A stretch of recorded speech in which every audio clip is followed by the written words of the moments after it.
All right, let's talk about one of the oldest stories we've ever found. We're talking about a tale of gods, monsters, an incredible friendship, and the one enemy that even the mightiest hero could never, ever defeat. Yep, today we are diving deep into the epic of Gilgamesh. So think about this for a second. What if you were so powerful you could literally fight gods, but you still weren't strong enough to beat death? That question, that's the entire core of this story. It's the one conflict that sends a legendary king on a desperate journey to the ends of the earth. Just imagine having that kind of power, but still knowing that the clock is ticking for you, just like for everyone else. Okay, so let's start at the beginning with our main character, the arrogant king. Our story kicks off in this amazing walled city called Uruk, and it's ruled by this larger-than-life figure Gilgamesh, a guy who honestly was said to be way more god than human. So who exactly was this Gilgamesh? Well, for starters, he was the king of the incredible city of Uruk, and he wasn't just any old king. Get this, he was 2/3 god and only 1/3 human. That meant he had unbelievable strength and wisdom. Sounds great, right? Well, there was a huge problem. He was a complete tyrant. His people were miserable under his rule, so much so that they started praying to the gods, just begging for someone or something to come along and knock him down a peg. Next up, a bond of equals. And you know what? The gods were listening. They heard the cries from Uruk, and they decided to do something about it. Their plan was to create a counterpart for Gilgamesh, someone who could actually match his power and, just maybe, tame that wild arrogance of his. And that someone was Enkidu. The gods literally created him from clay. He was designed to be Gilgamesh's equal in strength, but in every other way, a total opposite. He wasn't raised in some fancy palace. Nope. Enkidu grew up out in the wild, living among the animals. He was pure, untamed nature. Just look at the contrast here. It's pretty incredible. On one hand, you've got Gilgamesh. He's all about civilization, royalty, the big city. And on the other hand, you have Enkidu, who is literally the spirit of the wild. One is a king of people, the other is a friend to animals. They really are like two halves of a whole. So what happens when these two finally meet? Well, Enkidu eventually makes his way to Uruk, and the first thing he does is challenge the king. And they fought. We're talking a battle for the ages, a serious clash of titans. But here's the crazy part. Neither one of them could win. And in that moment, in that stalemate, they found this incredible respect for each other. And from that respect, an absolutely inseparable friendship was born. All right, part 3, the wrath of the gods. Because now that Gilgamesh and Enkidu were best friends, they were basically an unstoppable force. They set off to make a name for themselves, to do these legendary deeds that would make them famous forever. But all that pride and ambition, it was about to put them on a direct collision course with the gods. And the stuff they pulled off was just wow. They traveled to the cedar forest and took down its terrifying guardian, this monster named Humbaba. Then they get back to Uruk, and Gilgamesh straight up rejects the goddess Ishtar. When she gets mad and sends the bull of heaven to wreck the city, what do? They kill that too. At this point, they seemed completely invincible.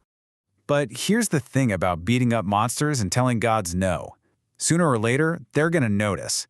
And, well, they were not happy. Gilgamesh and Enkidu had finally pushed their luck too far. So the gods all got together. They decided a price had to be paid for all this defiance. One of them had to die. But the punishment didn't fall on Gilgamesh, the 2/3 god king, no. It fell on his best friend, the one who was made of clay. Enkidu was hit with this awful illness, and just like that, he was gone. This brings us to the next chapter, the quest for eternal life. As you can imagine, Enkidu's death absolutely broke Gilgamesh. For the very first time in his life, this king who thought he was invincible was staring down a power he had no chance of beating, death itself. And in his grief and terror, he takes off on a brand new, totally desperate mission. This right here is the turning point for Gilgamesh. Losing his friend just wiped out all his pride. And what replaced it? A deep, chilling fear of his own death. The guy who used to want nothing more than to be famous forever, now, all he wanted was to live forever. And this journey, it was something else. He literally travels to the edges of the world. He has to get past these giant scorpion men guarding a mountain pass. Then he has to travel through a tunnel of complete and utter darkness.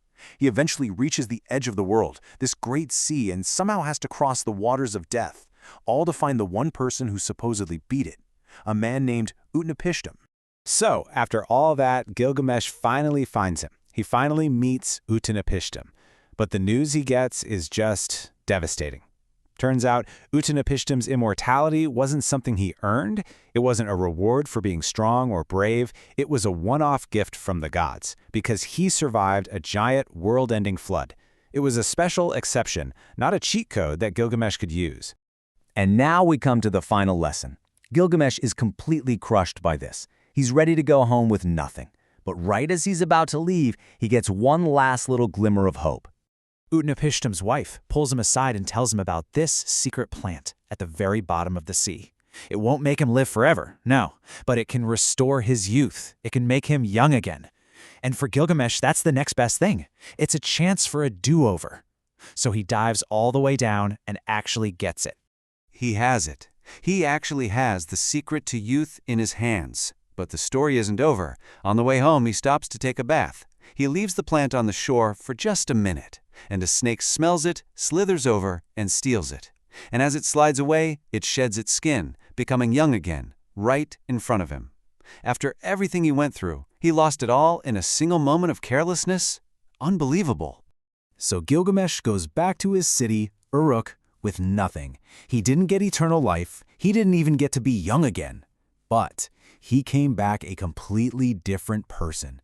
He was a wise king now, a fair ruler who finally got it. He finally understood his real place in the world. He learned that immortality isn't really about living forever. It's about the legacy you leave behind. Which really brings us to the big takeaway here.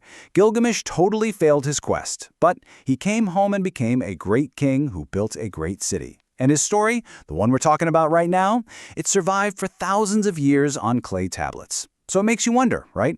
What really lasts longer? A life that never ends, or the things we manage to build in the short time we have?